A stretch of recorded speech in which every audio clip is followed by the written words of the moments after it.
knowledge and be of any assistance. I thank IACC for conducting this very apt and an appropriate topic they have chosen for conducting this session. It's, I have to say that the relevance of mergers and acquisitions over the last couple of years, I would say starting from about the beginning of 2020, there has been a spurt and a substantial increase in the number of transactions. While we have seen that the world was going through the pandemic situation, which resulted in several entities possibly not doing so well, some companies taking advantage of the situation and doing extremely well and looking to scale up. And all this threw up several opportunities. One, for a company which was not doing well to get a valuation and exit, while for a company which was doing well to expand its footprint across the globe in different parts. And I have to say with some pride and satisfaction and happiness that India has been one of the countries where there has been substantial interest by several global players. Earlier, it used to be typically USA, but I have to say today, there is a lot of interest evinced by companies from across the globe, UK, Singapore, Dubai. So there has been substantial increase in the interest that the MNCs, which are based globally, are evincing in Indian entities. As everybody knows that there was a certain amount of slowdown for certain industries, but the slowdown was also a boon for some of the companies in the same industry because they were already having funds or they had expansion plans and they got the right opportunity to get good valuations. So they took it as an opportunity to increase their, the merger and acquisition footprint or to acquire companies or to enter into JVs. So that was a great opportunity. We have seen several companies doing extremely well, especially in technology sphere, in artificial intelligence, and companies focused on pharma, fintech, supply chain, health. These are some of the areas where there has been a substantial amount of activity, which actually is continuing. So it is very apt that we know what all has been happening in the mergers and acquisitions and the private equity sphere. To be of interest to note that private equity venture capital sector had recorded investments worth $10.7 billion across 137 deals in August 2021, registering a 5 times year-on-year growth. The foreign portfolio investments invested 2.5 billion in August 2021. And in the first half of 2021, about 344 M&A deals worth US dollars 21.6 were signed. In November 2020, Amazon Web Services announced to invest $2.77 billion USD in Telangana to set up multiple data centers, which is by far the largest FDI in the history of the state. So what I'm trying to drive home and convey here is that there has been a consistent as also a very significant rise of interest towards India, which if we set our stables right and have the proper structures, have the proper infrastructure, which Telangana has, and it is doing well, we see that there will be a great opportunity for companies all over the globe to come out to Telangana and to other parts of the country, which will be a great opportunity for the country as such, the industry, professionals, and the common person. So what I'm trying to say is, it's a very apt topic which IACC has selected. I'm very happy that our firm is participating and jointly doing this session with IACC. I have my colleague Sundari and my colleague Mr. Raghav Agarwal. They both would be leading the session, and I'm happy and thank you one and all for giving us this opportunity. Thank you. Thank you. Thank you, Mr. So Raghav, can you go to the next slide? Yeah. Like my partner, Mr. Ravi Prasad mentioned, good amount of activity. But to enter India markets, as all of you know, we'll go through in the next slides, several legal aspects, regulatory and compliance, several issues will have to be taken care of. And I'm jumping straight into the knowledge session. I think all the introductions are over, but what I wanted to state was there are two ways in which the companies which are looking to come inbound into India. Either they would like to start off on their own, they set up their own entities in India, and through that entry options, either they could set up the entities listed here. We'll go through this, or to cut short the time that it would take to set up an entity, to set up a team, to acquire the technology, find an office space. It's quite a long process, as many of you know, who are dealing with this, the activity. To set up a company in India will take 4 weeks to 6 weeks at a minimum. Foreign companies take longer because of a lot of the apostolization and several other processes which are involved. So quite a lot of time is spent. At least I would say 3 to 4 months, 3 to 6 months is a minimum time for being up and running by putting in all the activities in place. So the easiest option is to acquire a company which is already existing, which has a team, which has all the registrations, licenses, permits, everything is in place. So it kind of cuts short, and then the entry and the operations become easier. But we'll go into the key factors for driving M&A activity in the next slides. But the entry options in India, as many of you know, are for a foreign entity that is looking to set up business in India. It can either be an incorporated or an unincorporated entity. It could set up a liaison office or a branch office or a project office, or it could set up an entity which is a private limited company or a limited liability partnership. And some of the advantages or the benefits of what are the various considerations one has to keep in mind. How does that work? We've just explained this in the table here. If it's a liaison office, it represents the parent company and acts only as a communication channel. A liaison office has its limitation. It's only a liaison office. Whereas if it's a branch office or a project office, they are considered the extended arms of a parent company.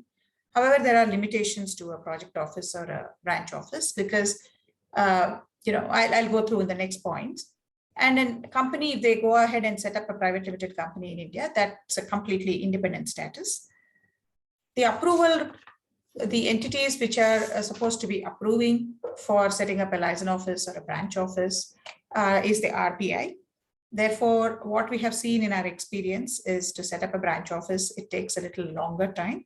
And during the COVID times, there were enormous delays in setting up branch offices because the RBI itself, the committees which approve these were not sitting in time, therefore it has led to enormous delays. Sometimes it has taken more than 6 to 9 months to set up a branch office.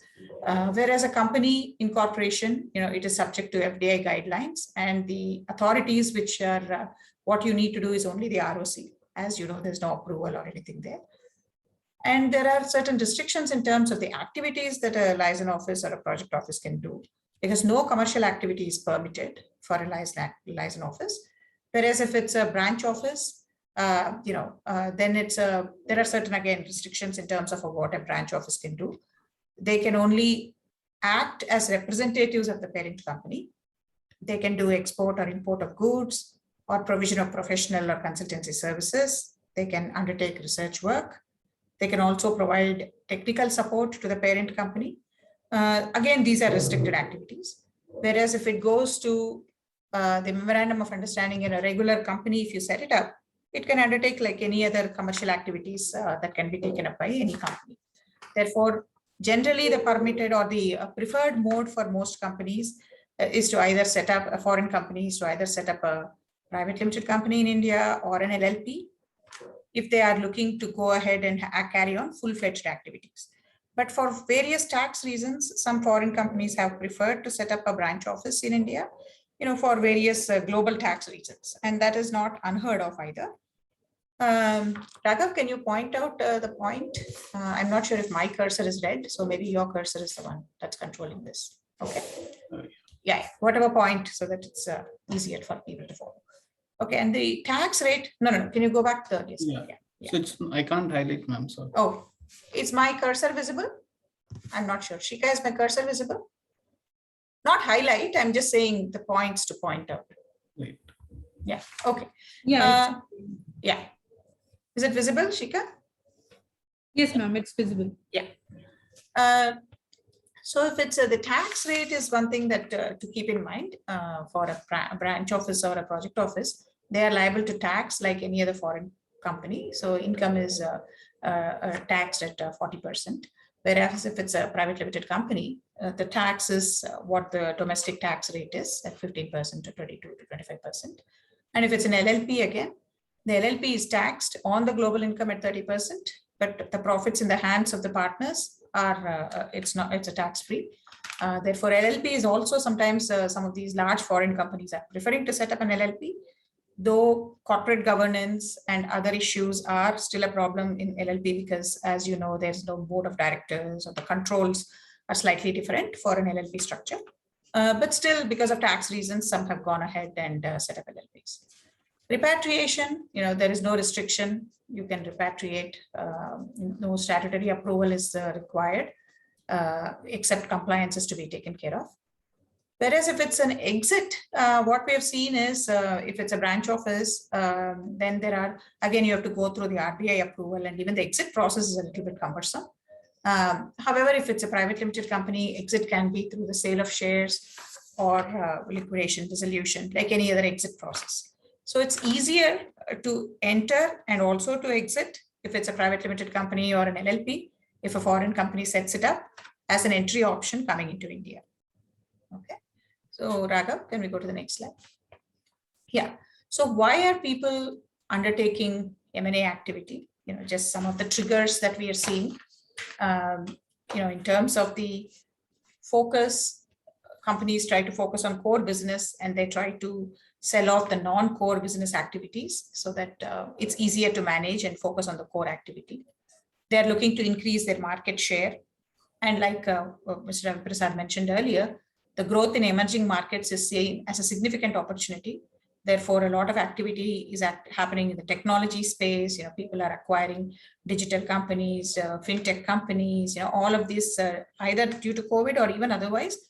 There's a lot of interest to enter into emerging markets like India to increase the market share. And say if consolidation of overseas entities, if there is a parent subsidiary relationship, they would like to either consolidate or spin off a subsidiary or, depending on the valuation. Sometimes it is there to increase the promoter stake enhancement, or the promoters are looking reorganization of family businesses or succession planning. Some promoters are looking to exit because of age or their interests changing, they're diversifying, and then, they're selling off 51% and above controlling stake and keeping a smaller stake and going into different roles away from operational roles. That's some of the activity being the reasons. And geographic expansion. As we can see, Indian companies are expanding. This actually applies both ways, not just inbound, but outbound. Indian companies are, quite a few companies are focusing on externalization and strategic partnerships outside India, because there's a lot of activity for Indian. Many startups are looking to set up their operations or, setting up a holding company in the US or UK, Singapore. They're setting up strategic partnerships, mainly for fundraising. They're looking to raise capital or to acquire customers in these geographies. And they also prefer joint ventures also, because joint venture gives the advantage of you don't need to start from scratch, but you already enter into, an arrangement with an existing partner. Therefore, it will be a good activity for joint venture. So many people do that, but of course there are risks associated with a joint venture. You need to do proper diligence on the partner so that you're not getting into a problem. Capital repayment and exit of JV partners is something, to keep in mind, whether that is going to happen or not. And like I said earlier, tax is one of the main reasons, optimization of tax structure. That's one of the reasons why people either look for tax beneficial jurisdictions for setting up intermediary holdings. It could be Singapore or Mauritius or Netherlands, Cayman Islands. There are multiple structures which are brought about for even this either acquisitions or for sell-offs. in the M&A part of it, and many are familiar with these international jurisdictions. Risk diversification and debt or interest servicing. Sometimes there are also M&A activity happening mostly in the US. There is a leveraged acquisitions are happening. So they are taking finance from lenders and then investing or acquiring companies in India. And then the amounts, the structures are put in place where the debt is serviced in terms of either a royalty payment, or it could be any other type of payments that they would like to take it outside India to service the debt. So all kinds of structures you would see. I mean, there are some of these factors I've already covered, but what is to be kept in mind is the eligibility. When you are acquiring a company in India, do you fall within the automatic route, or are you still in the approval route? As many of you know, the foreign direct investment, FDI, has its, most of the sectors are opened up for 100% FDI participation through automatic route. But there are still a few segments, say pharmaceutical, brownfield, up to 74% is automatic route, and above 74% it's government route. And then say you take defense industry, up to 74% it's automatic, above 74% it's government route. Similarly, telecom, 49% and above 49% is government route. So there are still a few sectors, depending on the sector or the industry that the foreign companies are looking to enter into India. Those may be considerations to keep in mind, the eligibility and then the approvals. And sometimes the percentages are adjusted or planned based on the approvals. And FEMA, like exchange control framework, is a major factor to keep in mind, because FEMA considerations in terms of reporting, fortunately, there's no issue with repatriation as long as all the reporting is done properly under FEMA. So that is something people are aware of in India in the regulatory regime. And how do you treat the borrowings and guarantees? Is the target company, are there loans? Are there significant borrowings that you need to discharge or factor in? And are there any guarantees? How do you discharge the promoters and then the directors and all of them, with they've guaranteed certain activity there. So that is corporate guarantees and all of that has to be kept in mind. And all this plays a major role in the consideration, in taking up in the valuation and the considerations, how they approve. And the structure also has to be planned based on the approvals. If it's a merger, or if it is a demerger, some of these require court approvals. But if it's a straightforward acquisition or an asset purchase or just a business transfer, then except filings with FEMA or the ROCs, there is not much of regulatory, there is no approvals otherwise. Reporting obligations, they're mostly under FEMA. And also we need to keep in mind, if it's an IP transfer, assignment of IP or transfer of licenses and contracts, then there are other considerations to keep in mind, because IP transfer has its tax, stamp duty and other implications.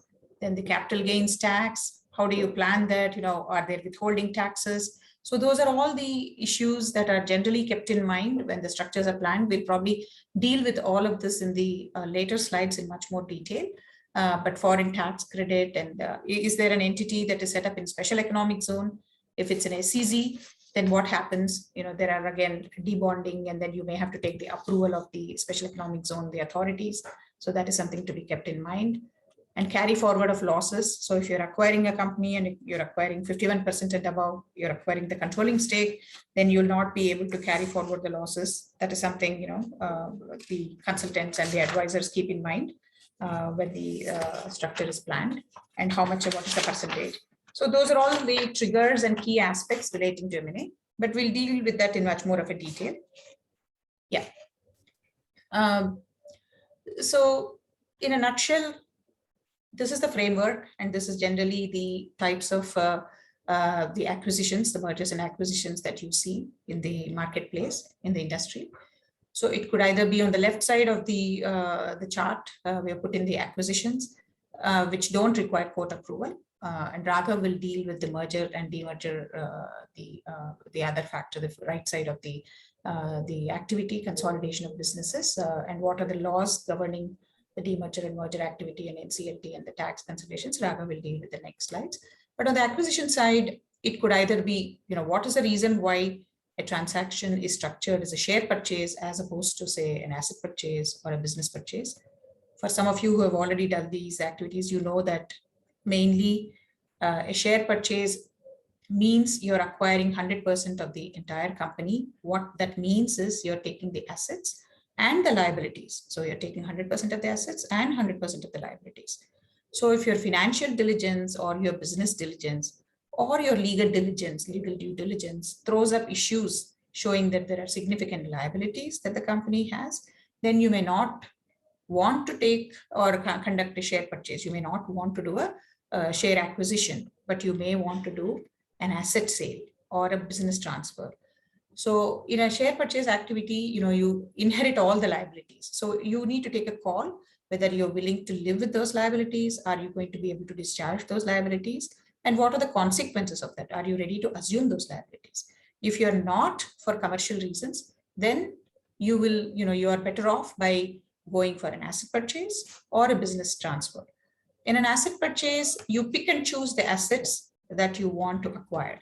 Therefore, you're not saddled with any liabilities. So you identify only those liabilities which you are going to be assuming. So they're called assumed liabilities. And if it is the difference between a business transfer, a business purchase and asset purchase is business purchase is nothing but a business transfer where all the assets are all grouped up, and then they are bought in without itemization. They're all bunched.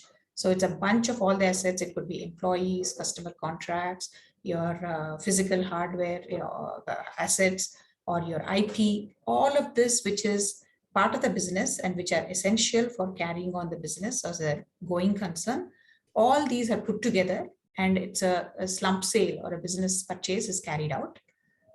Whereas if it is an asset sale, you pick and choose, and you don't take all the assets all necessary for the business. You may not take half of them, or you may just take the employees, or you may just take the computers. So you pick and choose. Therefore, the implications of tax or stamp duty are different for an asset sale versus a slump sale. So that we'll go through that. And again, the slump sale you'll see is a very popular kind of acquisition activity that happens, also because a business transfer is exempt from GST, whereas if it's an asset transfer, then some of these items, transfer of some of these goods will attract GST. So that's a consideration that people do keep in mind. So that is something to take forward. And then the merger and demerger, either you are hiving off the assets if you're trying to sell off the non-core business activity, or you're consolidating several assets. And if the consolidation happens of the business entities, then how do you do it? That means one company will go out of existence, or the name of the company, there is a resultant company. So both the companies come together. Whereas in an acquisition, both the companies can exist, but the ownership changes hands. So that's a distinction. Here, one of the companies will go out of existence. So how do you structure that? Raghav, do you want to go to that? Yeah. Next slide. Next slide, you should. Yeah, or you want to explain here and go to, yeah, that's fine. Oh, okay. Yeah, so as I was mentioning earlier, some of the key laws and regulations which have a major impact on an M&A activity. So if it's a listed company. About the M&A key regulations. Yeah. Sorry, Raghav. Raghav, you want to go ahead? I'm not able to hear. Hello.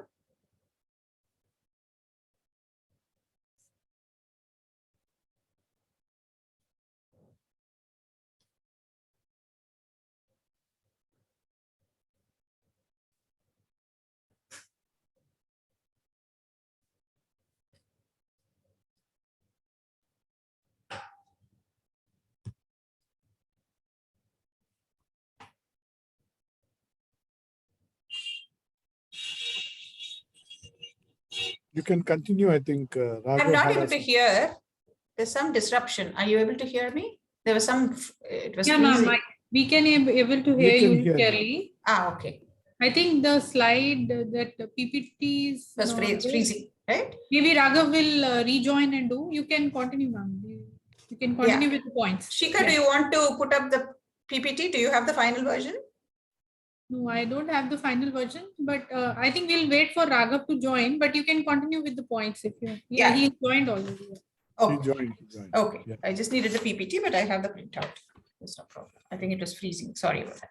So the various the legal implications, he'll put up the slide. But I was explaining that if it's a listed company, SEBI regulations and takeover code, all of that have an impact. The Companies Act, and then the Stamp Act has an impact, and FEMA, as I mentioned, and IBC and tenancy rights, any specific sector regulation, like for example, if it's pharma, then there are specific sector related regulations, and very large acquisitions and some of these activity also attract the Competition Commission of India's. You may require the approval of the CCI in some of the large activities. Of course, the thresholds are much higher. So many M&A activities don't fall within that. But CCI is also something you need to keep in mind, like the antitrust laws of the US. Raghav, are you going to be able to share the slides? Sorry for the disconnect. Yeah. Would you like to share the PPT? Yeah, sure. Yeah, we've covered this. You can go to the next one. Right. So what are the various issues? Like I said, when a foreign company is acquiring a company in India, it is entering into the Indian tax jurisdiction. But due to the uncertainty of the tax laws or the dynamic nature of the tax laws, there could be changes subsequent to the acquisition as well. There could be things which would change, but they were not sure. It can't be something written in stone. So they are going to be subject to any kind of a dynamic nature of the tax laws. And then it could be also there is a tax ambiguity in terms of the inbound mergers and outbound. Inbound mergers, at least there is some clarity, but outbound, there is still some ambiguity in terms of how the tax is going to be treated. Is there a tax neutrality or not? And there is a tedious process of claiming tax benefits by virtue of the various treaties. There's a double taxation avoidance treaty, and then you take a credit and a set off. But those are something you need to keep in mind, and you need to get proper advice in terms of how to handle these.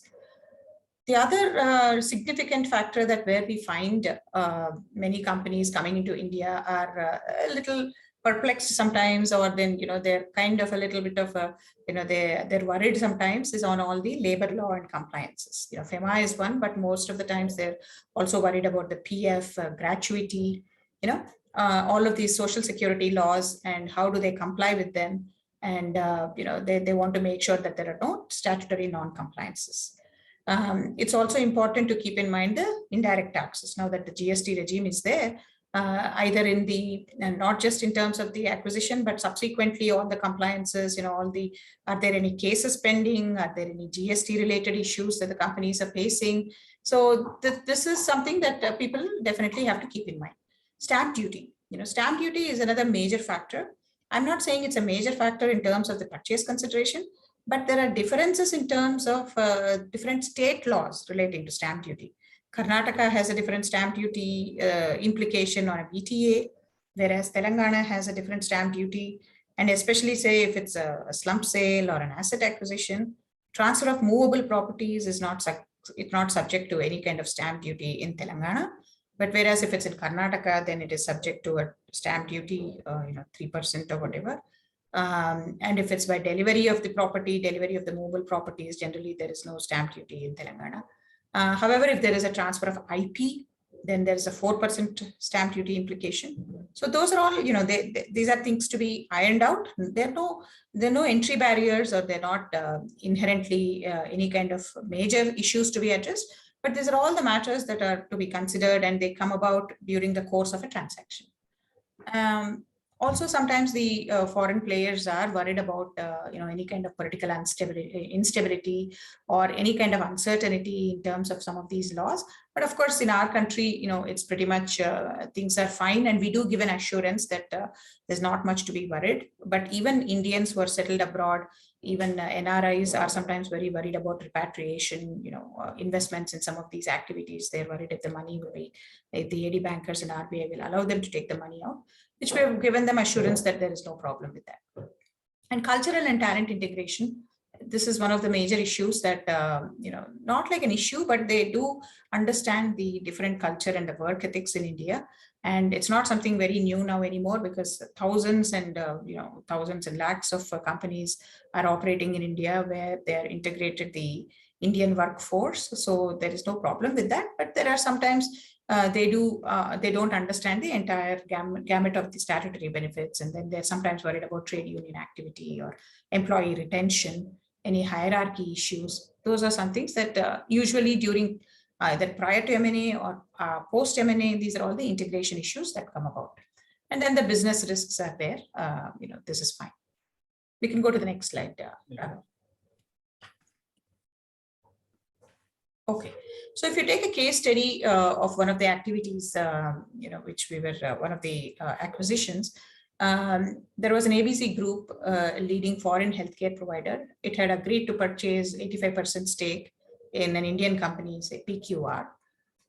Pre-transaction, they had agreed for 85%. But when the deal was entered into, brownfield pharma sector was under 100% approval route. So they thought they'll acquire 85%.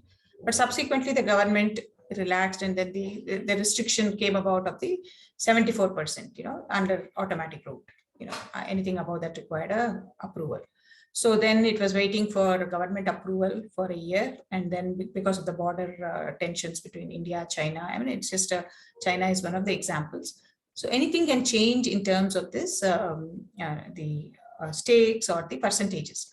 But one thing that has come about, which many of you are aware, is the press note 3, where any entity of a country which shares a land border with India, or where the beneficial owner of an investment into India is situated in any country, especially this is a prohibition from China. So there is now an approval, government approval required for FDI, either by way of investment or by way of M&A activity for any investment that is coming into India from China. Instead of stating directly, the regulation says any country which shares land border with India. So that can cover other ones also. Pakistan, anyway, they had problem. We required approval from Pakistan, Bangladesh, but now China is an issue also. And then what it also says is, if the ultimate beneficial ownership falls within the above restriction, then that also requires government approval. It's not just at the entry point. They do look at the, even if there are multiple layers of companies in the middle, if the ultimate beneficial ownership goes to somebody who shares a land border, any company or an entity there, then there is a government approval required. So this has raised some issues in some deals, and some activity has slowed down. Investments have slowed down from these territories for some time now. Yeah. Raghav? Okay. So as many of you are aware, the entire process in terms of the M&A activity is, once you identify a target, you sign a term sheet or a letter of intent, which gives the basic framework or the commercial terms that the parties have agreed into. And those commercial terms would be, what is the purchase consideration? What is the time period for the payment of the purchase consideration? What is the stake that you are looking to acquire? And, is it going to be tranched? How do you take it about? Is there going to be an escrow? All of those things are agreed upon. After the term sheet stage, the immediate stage is the legal diligence. And after the legal due diligence, then you also enter into all these definitive agreements, share purchase agreements or asset purchase agreements, and then the business transfer agreements. And then the closing activity happens. And if there is a court approval or any other process required of the regulatory authorities, that gets carried out. So what are the key issues that we generally see in the legal due diligence? When companies are looking to acquire, Indian companies or foreign companies looking, what they see is many of the agreements, especially with the customers, suppliers, vendors, landlords, especially leases, some of these are not stamped. That's a major finding in the diligence that generally comes about. And the advice is for companies which are preparing to raise foreign investment or looking for any foreign partners, it is important to dot some of these I's and cross the T's, basically because there is a time that it gets lost while trying to fix these minor nits. I know these are not major concern, but without a stamped document, you will not be enforced. You will not be able to enforce some of these agreements in a court of law. So that's something to keep in mind, so that you have all these, especially the key contracts and the key agreements, properly stamped, so that you don't waste time. And another major issue that keeps coming up in most of the Indian companies is the gratuity provisions. They don't have proper provisions for gratuity. The law requires that you need to have a policy with the LIC, or you need to have a proper coverage for gratuity. And most of the due diligence, whatever we conduct and what lawyers find is that there's a little bit of inadequacy in the Payment of Gratuity Act compliances. People are not aware that some of these are required, especially for gratuity kicks in only if an employee has spent 5 years with a company. But we are talking about hundreds of employees being in companies, and many of them, in one of the instances, at least 70 people were entitled under gratuity and they were not aware, and they didn't make a proper provision in the books. Therefore, after the diligence, this issue was raised and they had to pay quite a bit in terms of premium and take a policy and then, make the coverage. Or otherwise you'll have to, it will get adjusted in the purchase consideration. So it's better to be prepared for this. And the other general issue that comes up is no proper comprehensive employment agreements are not in place, or non-competes, non-solicit provisions. They're not, they're kind of, they fall short of the proper protection.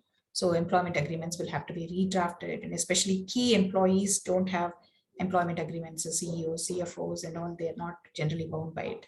So that comes up as a major observation. And lack of implementation of employee welfare measures. They probably sometimes don't have proper policies on POSH, sexual harassment, or maternity benefit. They're not fully compliant with some of these laws, and that becomes an issue. GST and professional tax registrations. I mean, registrations are there, but sometimes the filings and all of that, there may be a little bit of a delays in that. So that, and then the other important thing is also the tax, any income tax litigation, any kind of other litigation. More important is they're very worried about the tax litigation, if any, because that does have an impact on the transfer of assets or the shares. And therefore, as a practice in most of these matters, Section 281 certificate, income tax certificate, is a requirement.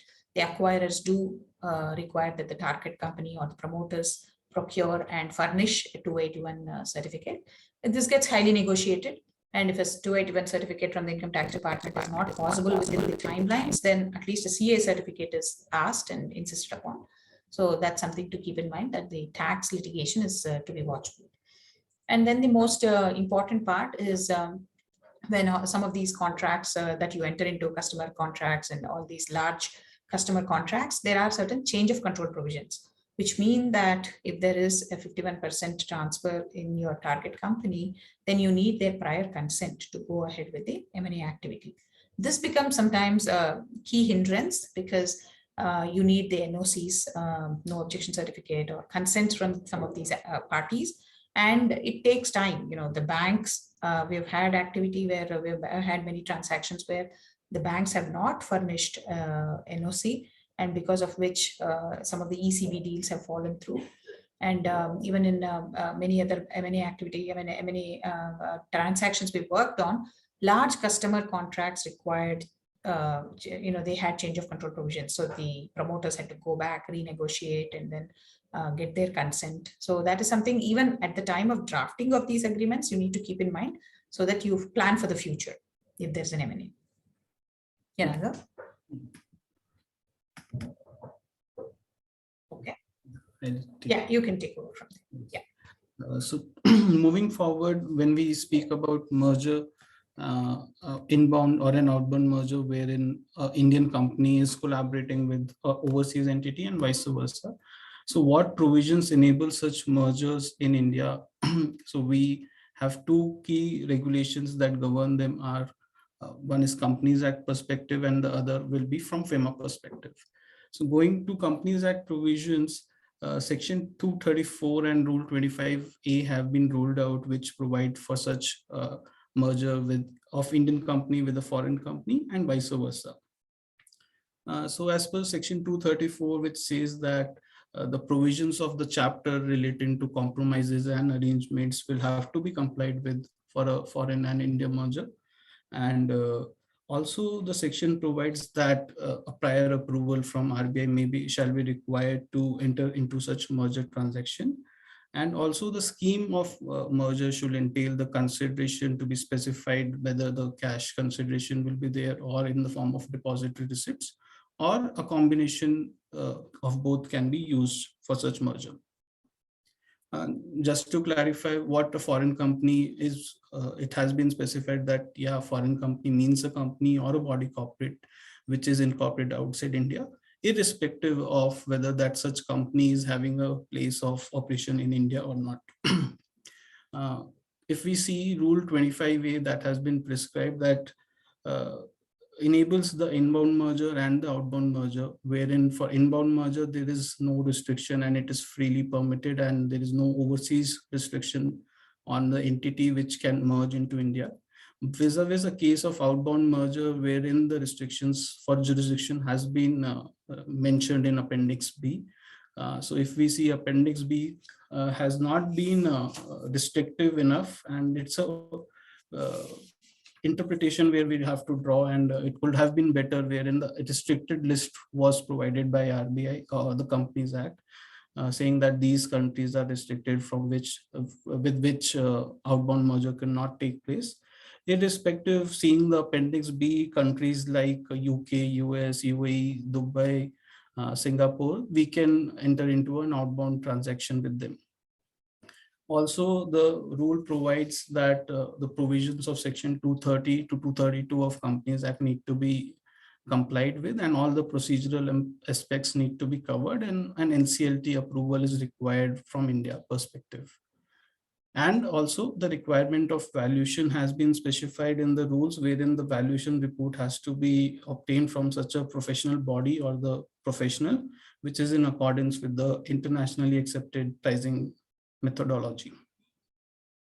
Also, if we think through of Companies Act perspective, some open questions are still there, whether if a company wants to do a demerger in an outbound or inbound, can they use these provisions and do a demerger? The question is still hanging around, and whether these provisions enable us or not, unlike like 230 to 232, wherein a merger demerger can be done.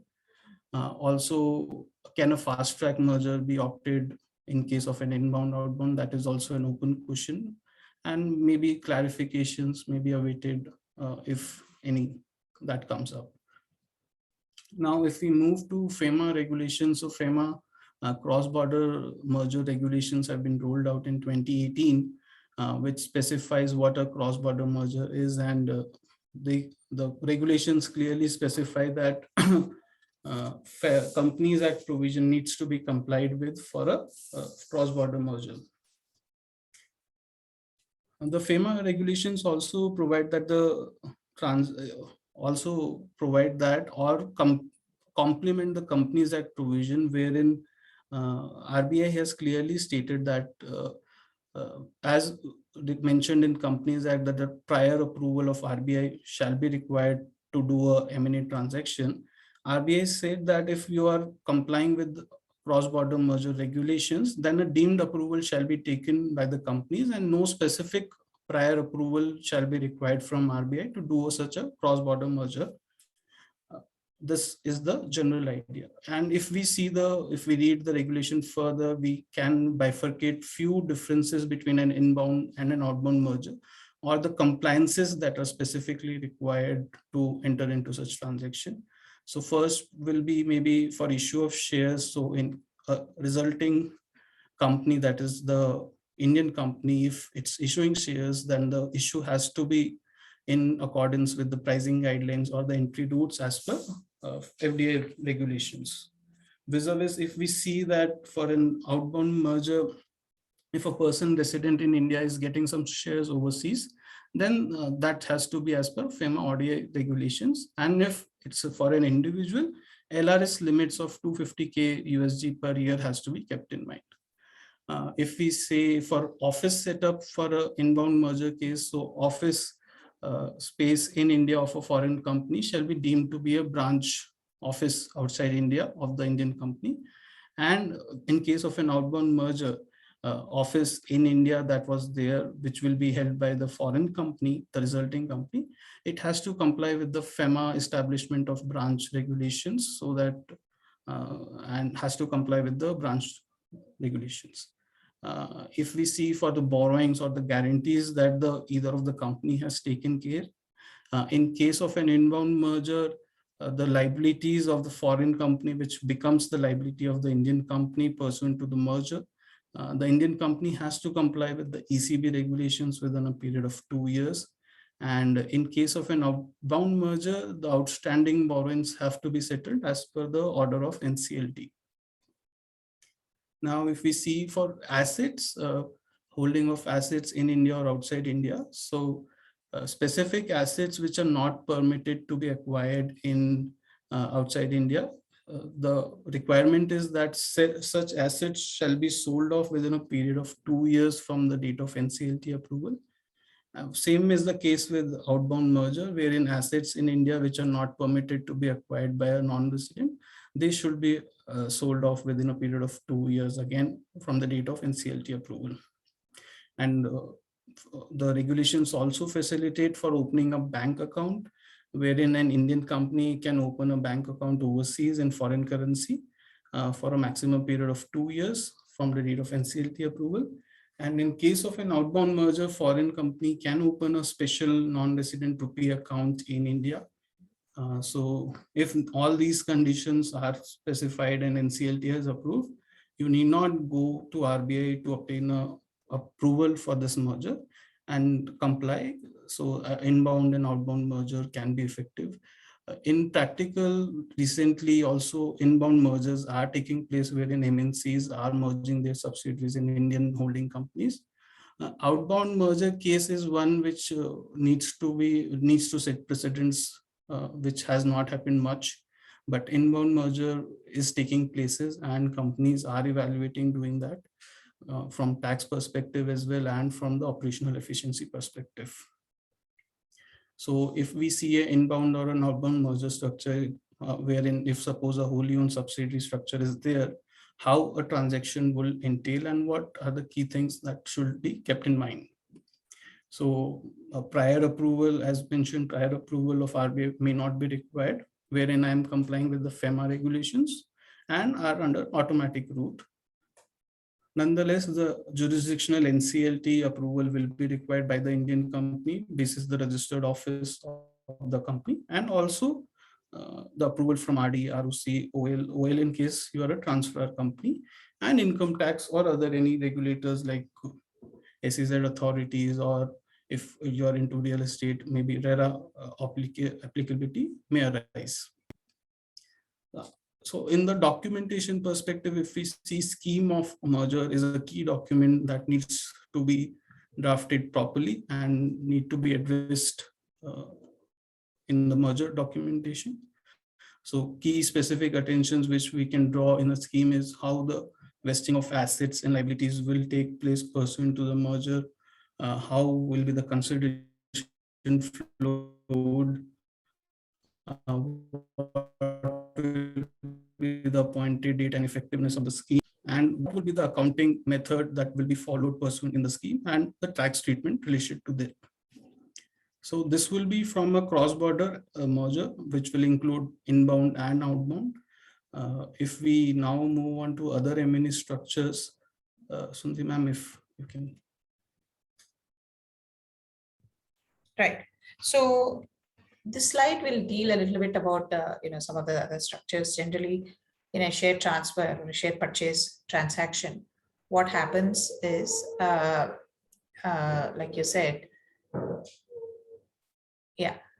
company A, say, is the foreign company that has company B. It already owns, it has a subsidiary in India, but it is looking to acquire or sell off company B. So company C will be the buyer, which is in the Indian entity. So what happens is, company C can purchase a company B. And how does that happen? It could either be through the direct acquisition from company C to company B, and all the shares are transferred here. Thereby, company A becomes that sells off the company B.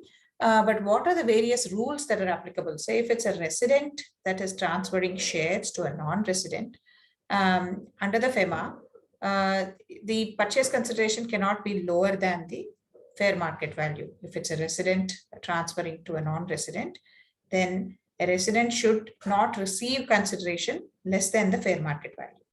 But if it's a resident purchasing shares from a non-resident, he cannot pay more than the fair market value. There are certain pricing guidelines that are fixed under the FEMA non-debt instruments rules, and those have to be followed strictly, and valuation certificates will have to be obtained for any kind of non-resident to resident transfers. Okay, and then form FCTRS will have to be filed with the RBI for reporting of the share transfers. And this is again reporting, there is no approval required, but a proper reporting has to be done. And this is carried out through the AD bankers. What is the stamp duty applicable on the share transfer, whether it is in the physical format or in a DMAT format? It's 0.015% is the stamp duty that is applicable. And capital gains tax that is to be paid, it could be 20% for a holding period of more than 24 months. So that's generally the capital gains tax.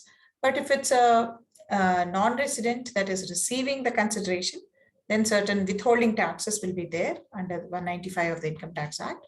Of course, is it 20% or is it 10% will be subject to the double taxation avoidance treaties between the country, India, and that respective country. So if there is a lower tax rate in the DTA, then the non-resident can take advantage of that and get the withholding tax to be withheld at the lower tax rate. But otherwise it will be at 20%. And generally also, like we discussed earlier, a Section 281 certificate will have to be obtained, and then the target company will have to furnish the 281 certificate to the acquirer to show that there are no tax issues and any transfer of shares will not be considered void or voidable by the tax authorities at a later stage. So therefore, it is important to do that. And some of these purchase consideration, how they are structured is, it could either be 100% payout at the beginning itself, where 100% acquisition happens, or there could also be earn-out structures. So if it's an earn-out or deferred consideration, or there is a tranched purchase of the shares happening, then there are, excuse me. So there are certain FEMA considerations to be kept in mind.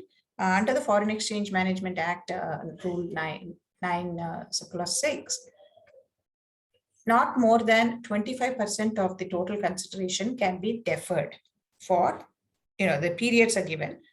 It's the general standard is you cannot defer it more than 18 months. That means, so if there is some purchase consideration to be received by a company in India, even if there is some kind of a deferment that is considered, usually a deferment or some kind of a withholding happens for indemnity purposes, or it could just be that the commercial understanding of the parties is that they would like to pay only after 18 months a certain portion. It could be various commercial reasons, but FEMA allows such a deferment of not more than 25%.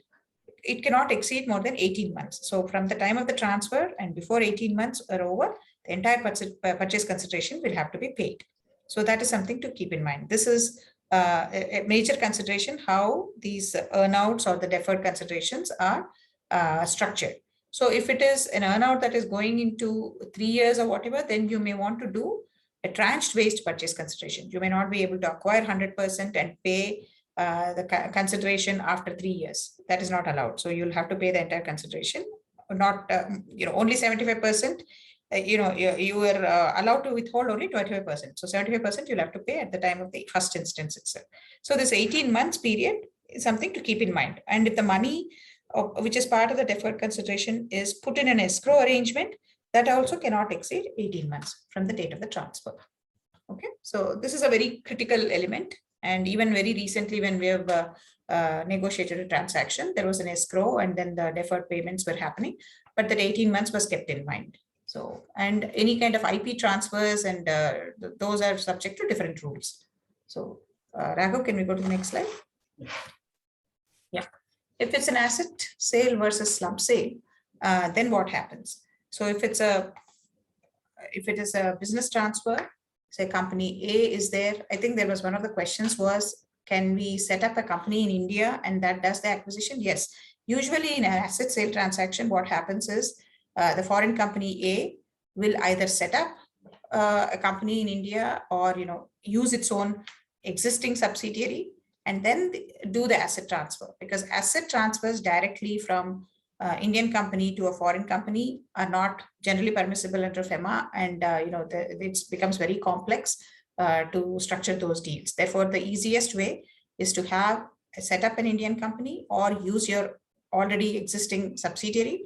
Then you get all the assets transferred into your Indian subsidiary, and that's a way to structure the asset transfers or a business transfer.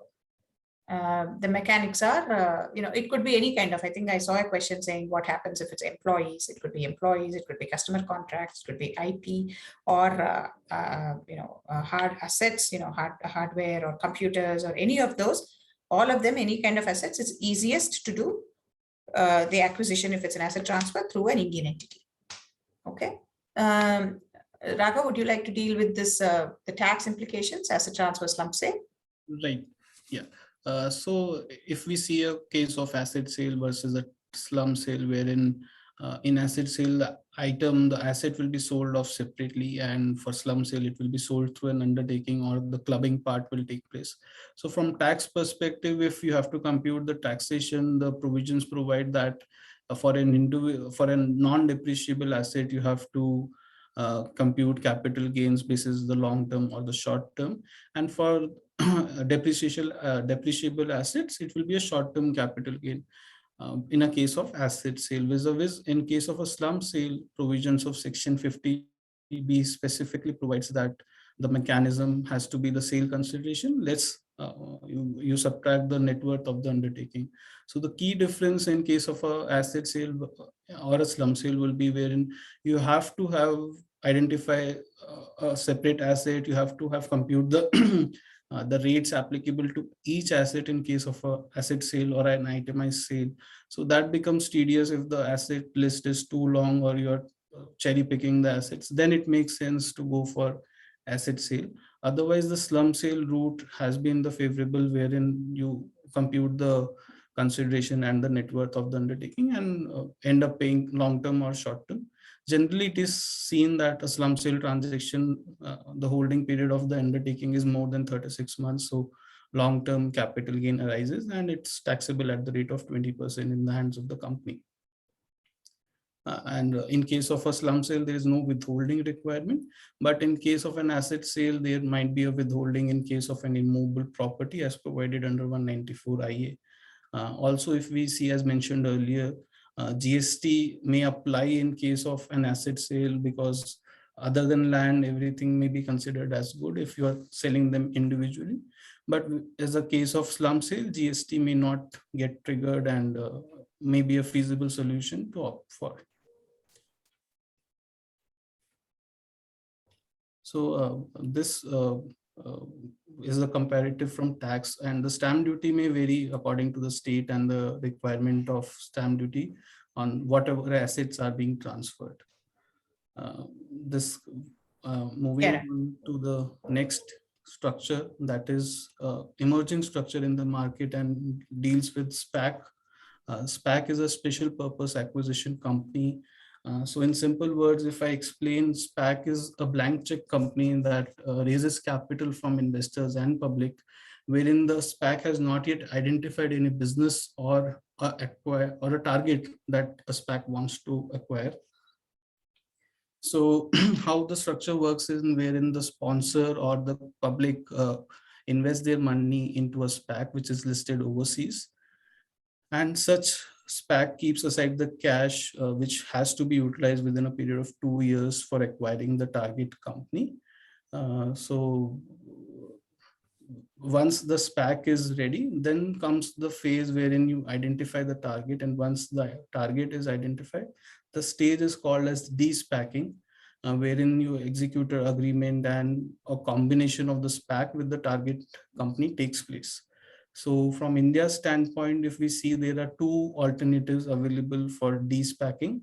That is, either you do a cross-border merger wherein the Indian target can merge with the SPAC listed, and the shareholders can directly have the listed shares overseas, or you do a share swap wherein the shareholders of the target swap their shares with the SPAC, and SPAC acquires the target entity.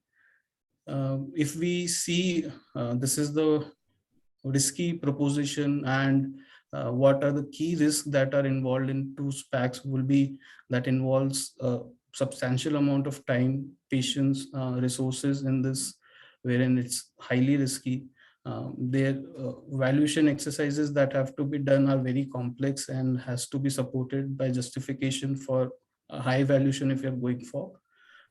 Obviously, there is the risk of personal liability on sponsors and the board directors, because you are not sure, you are not identified the target at the initial stage, but keeping the spirits high, the risk can be rewarding.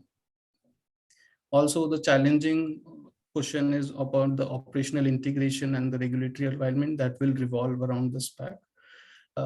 And to specify that in case of SPAC also, if your structure results or looks like a round tripping structure, or you are looking for a direct share swap, a prior RBI approval may be required, because still there is no specific exemption for a SPAC also, that if your round tripping structure is there or a share swap you're doing, you can go ahead without approval. So that has to be kept in mind, that your structure should not look like a round tripping structure, and there should not be any share swap directly without any prior approval. So this is a spark which is emerging in the market, and we are advising clients on the how we can go ahead and doing this structure. Moving on, continuing with the overseas investment and how you can invest into market, or as earlier also we are discussing that how investment into India can take place. So, and if the person evaluating is more looking for a global business presence, so what way you enter into India is an important decision that has to be made. So which can be revolving around the tax impact or the cash flow crunch or the global objective of the company. So we have dealt with the direct infusion into a company, how you can directly enter into Indian market. The other alternative that is available to someone is through an IACC structure, which is setting up an intermediary holding company in a tax-friendly jurisdiction, maybe Singapore. So as we know, Singapore has a corporate tax rate of 17% as of now. So if we see the typical features of IACC, or the advantage that one may have is a lower corporate taxes. There might be no withholding taxes on such dividends. There can be Singapore, if we see, has a strong DTAA with around 80 to 90 countries which are favorable. Also, a structure can be evaluated wherein if global presence is being seen, IACC can be set up jurisdiction wise, like for example, APEC headquarter may be in Singapore. Similarly, for UK, a headquarter can be done, which can act as different IACCs, and such IACC can hold different SPVs across the globe. So also, if this IACC structure is done, it helps in consolidating the overall shareholder value at one level, and obviously helps in cash management, and the exchange control regulations can be easily addressed in this kind of structure. So this is from an IACC perspective, which can be looked for. But only requirement is, it helps is if you have to identify a tax-friendly jurisdiction. So it makes more sense for a company to go for. If the requirement is that you have to have something in any country, so you can go for it. But it's advisable to identify a tax-friendly jurisdiction and go for an IACC structure. Moving on. So this is the externalization of investment outbound. So if there is some investment happening outside India, what we are seeing generally is there are quite a few structures which are posing a problem from the RBI, and round tripping issues are coming about. So we thought we'll just raise this because many are doing this without much of proper advice. And these days the activity from RBI has increased, and quite a few companies are getting the notices. Therefore, the problem areas are, say, a resident Indian. This is, I'm talking about the first structure. This is say individuals, residents. They want to invest in a foreign company, and even whatever that amount may be, it could be $50,000, $100,000, whatever that is. Many startup promoters are setting up entities outside India, and there is no prohibition as such. But if you set up an entity or invest outside India in an overseas entity, and if that overseas entity has a subsidiary in India, then that is being considered as round tripping, and RBI is sending notices. So therefore, it is very important to make sure that the setup is properly done. It's not, money should not go from India, and some people are setting up entities outside India with, say, a non-resident, initially setting it up, incorporating and subscribing to the share capital, and then those shares are gifted to the promoters, and that's, gift mode is permissible to hold outside India, shareholding outside India without actually sending money from India. But even if it's a gift mode, if you hold a significant part, say if you're holding 100% or say over 51% of the company, so then RBI has come back and said, how can you get, the purpose of the gift of the shares was not to get controlling stake in a foreign entity. Therefore, even this is a suspect transaction. Therefore, you cannot go about that gifting route also. So any kind of investment, Indian investment into a foreign company where there is an Indian subsidiary, round trip issues are coming about. Okay, so that is something just to keep in mind. The alternatives are maybe doing a mirror structure or not having a subsidiary. You'll have to come up with multiple alternatives to see that this works. Okay, and then of course the structure one, prior RBI approval. Otherwise, you can go for RBI approval if you were to do that for whatever reason. And I do understand there are certain draft regulations that have come about where RBI is looking into this issue. It is looking to relax these conditions so that for genuine business and commercial activity, they may permit for Indian investment outside and having a subsidiary structure as well. But that is still draft regulations. They are still not yet notified. Therefore, until that comes about, there is still a problem with this. And as long as it is not meant for any tax evasion, RBI is looking to consider. But it is still currently, it's under the approval route. And any kind of investment, as you probably know, the LRS limits are around 250,000 for an individual to set up an investment outside India. So that is the limit up to which you can take the money out. Going to the second structure, this is a structure where, say, the resident has investment in an Indian company and the Indian company sets up a foreign company and makes an investment outside India. That is permissible. There is no prior RBI approval because this comes under ODI, overseas direct investment, and up to 400% of the net worth of the Indian company, it is allowed to invest outside India in the form of JV or wholly owned subsidiary. So this structure, there is no problem. There may be some inefficiencies from US and Indian or the overseas laws in terms of the fundraising. But the fact of the matter is, when currently FEMA, there is no problem with this. The other one is where a resident, third structure is where a resident Indian has an investment in the Indian company and has an investment independent of this Indian company in a foreign company. Then there is no prior RBI approval required. It is not permitted. 250,000 is the LRS limit. And you have to, what you have to do is you have to have these investments separately in both the entities. You may not be able to link the entities. Then there is no problem with this. But one thing to keep in mind is this is a problem that many companies are facing because quite a few startups in India are looking to set up outside India for multiple reasons. Like I said, it could be for fundraising, or it could be for acquiring new customers or exploring new geographies, or in terms of tying up with JV partners. But what we are seeing is where an individual makes an investment outside India, not the company, but an individual makes an investment ODI route, quite a few questions are coming up. AD bankers are scrutinizing much more than required. They're asking for too much of a legal paperwork. They're asking for the overseas entities audit reports, and they're asking for genuine purposes, business activity, quite a few certifications just to make sure that this is a genuine business activity. So there are delays where there is a ODI being made by individuals. So just to keep in mind that you need to factor that, and especially we've seen in jurisdictions like South Africa and Singapore, there are some problems in some of the jurisdictions. So I just wanted to raise it here. Okay, Raghav? Fine. Okay. One of the major considerations or many aspects that are coming about as part of the M&A is once they acquire a company in India, or if a foreign company sets up a subsidiary in India, they are looking to offer employee stock options to people in India.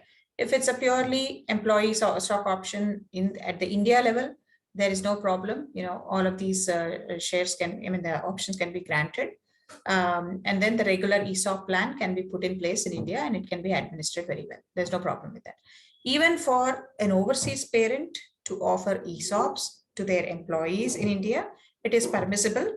As some of you may know, under the Fema, it is permissible to offer the employees or directors of an Indian subsidiary to participate in the ESOP plan, or they are permitted to hold ESOPs in an overseas parent, subject to certain reporting obligations under FEMA to the RBI. So as long as that reporting is done, they're permitted to hold these ESOPs.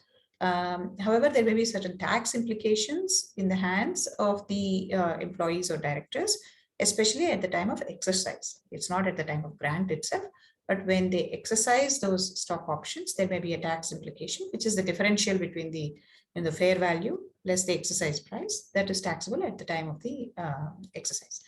But however, there is a general question that keeps coming about is, for an ESOP in an overseas parent, can it be granted to advisors or consultants or is it only limited to the employees or the directors of the Indian company? Under the Companies Act, as some of you may know, there are restrictions. Under the Indian law, at least, generally only directors and employees are entitled to participate in ESOPs. But what we have seen examined is in the US, under the ESOP plan and under the generally all the companies set up under Delaware. In Delaware laws, consultants and advisors are also eligible to receive ESOPs. And as long as the ESOP plan covers it, and that can be done. And for consultants in India, advisors present in India also, it can be given as long as it's cashless ESOP under FEMA. Cashless ESOP is permitted if they don't have to remit any money and it is part of the their consultancy or whatever, and if they don't have to remit any cash outside India, cashless ESOP is permissible for advisors or consultants. But for cash, if they have to remit cash and pay something for purchase of the ESOP and the exercise, then employees and directors can get that. So this is a significant difference, concern that most companies see that here. Yeah, I think we're almost at the end of the presentation. Okay. So this is addressing most of the the legal framework, and then the tax, and then the legal issues, and like I mentioned, the subsequent to the diligence process, all the definitive documents in terms of the share purchase agreement or an asset purchase agreement or a business transfer agreement, or the documents are drafted. And then the major clauses that are negotiated are the indemnities and liabilities. It could be any kind of caps on the indemnities, all the representations and warranties relating to the business, and then the promoter indemnities. Some of these are highly negotiated. And are there any events of default? What is the recourse in case the reconciliation, after the takeover or the merger happens? What if they find some fraud or some kind of a financial irregularity in the company? What happens? So these are all the situations that are factored in, and proper documents are negotiated, and signatures happen. And subsequent to that, the closing and then the FEMA filings happen. And ROC filings at the appropriate time take place in terms of the ownership change. So this kind of completes the entire process from the legal side, legal and financial side. We can take some questions, Shika. Yeah, Thank you, ma'am. Thank you so much. I thank you, Ravi sir and Raghav, for such a comprehensive and informative presentation and so much information about the subject. And I request all our participants to put their questions in the chat box to if they want to ask anything from any of the speakers. So kindly just put in the chat box. Raghav, if you like to take questions from the chat box. Yeah, sure. So if I'm able to see, first question is for SPAC, which I'll take. So it's what happens if SPAC is unable to deploy the fund within 2 years? So as per the guidelines, we can see the SPAC has to refund the money in such case wherein the investment doesn't take place into an operating entity by the SPAC, then the SPAC has to refund such money to the investors and to the public after 2 years.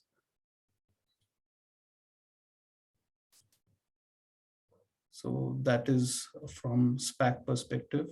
Ma'am, another question here is in case of asset purchase of employees only, what will be the valuation and how that consideration to be determined? Right. So, if it's only employee transfers, what happens is a certain percentage of the remuneration that is paid to the employees is taken. Whatever the industry practices, it could be 6 months or it could be because you're buying out the entire team. What is the value that you put in? It depends on the experience of the team. It depends on, how long the team has been there. So some of these are the considerations which go in, and then how significant value that the team will add, the employees will add to your current operations, and how quickly you can integrate. So some of these are the factors that will go into in terms of coming up with a purchase consideration for that. Okay. Another question was similar to this, so that has been addressed, I guess. Sure. Another is what advantage are there in the SPAC model? So in general, as mentioned, for a SPAC, the advantage is the quick listing process that one can see through. If you have the idea, you have the bandwidth and the resources, the funding, the SPAC model works ideally for them, and you get the listing process done, you skip the cost on listing process later on. So this is the key advantage that one can get from a SPAC structure. Other advantages are definitely there, which can be discussed on the fact pattern of the company or the transaction, depending on that. And I see a question from Will Letter. I think I've answered that, but in any case, we'll be happy to, separately also take that question. Will, you can email us. Sure. The next is Softex mandatory for Indian company providing services to overseas subsidiary also? For the answer is yes. For export and import regulations, you have to comply with the guidelines. There is no exemption for a wholly owned subsidiary transaction, wherein if you are routing through an export of services, Softex has to be filed by the subsidiary as well. Another question is... Sorry to interrupt, Raghav. Can we remove the PPT, please? Yeah, sure. I'll do that. Thank you.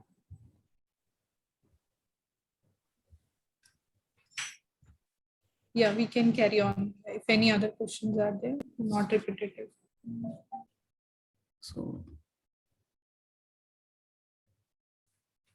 There are a couple of questions. So for cross-border merger, wherein the question is, if Indian company is purchasing a foreign company, is the valuation needed in foreign or in India is enough? So the regulation says for the valuation to be done in a jurisdiction where the transferee company is present. So if the Indian company, which is the transferee, is acquiring, if it's a merger, then India valuation will suffice in this case. The next one, it's in the chat box actually.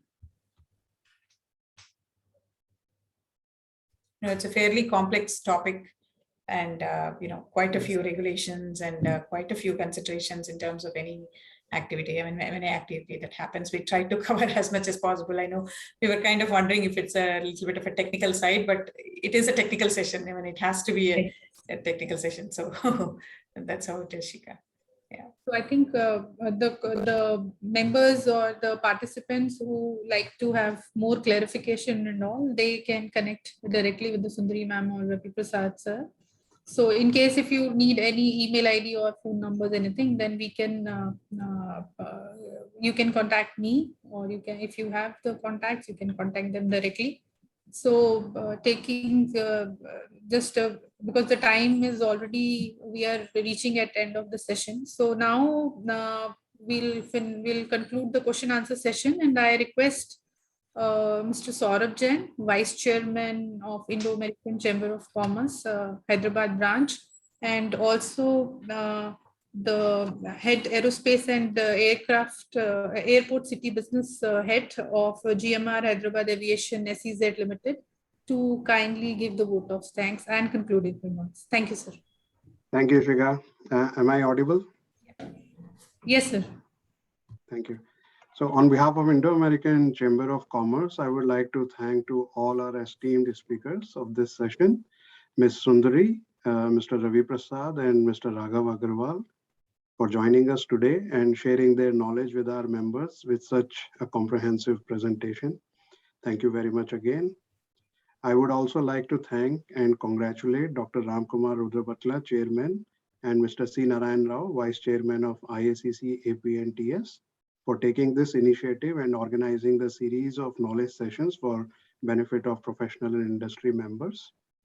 Last but not the least, I thank all our participants for attending this informative session, and I'm sure that each one of you will be benefited by the interesting deliberations of this session. Thank you, one and all. Thank you. Thank you, sir. Thank you to everyone. And we can share the PPT, Shika. We'll share it with you, and Sure. whoever is interested, you can share. We'll circulate to all the participants. Yeah. And in Also, case you share any your questions- contact details. Yes, sir. We'll do. Sure, sure. That's We'll good. do. And in case any questions, you can email Questions. me and I can connect to Sure. the Sundari ma'am or Ravi sir. Thank you, We'll be Vana. Thank Thank you. you all. Thank you all. very much. Pleasure. Thank Thank you. you, everyone. Bye-bye. Thank you. Thank you, sir. Bye. Bye.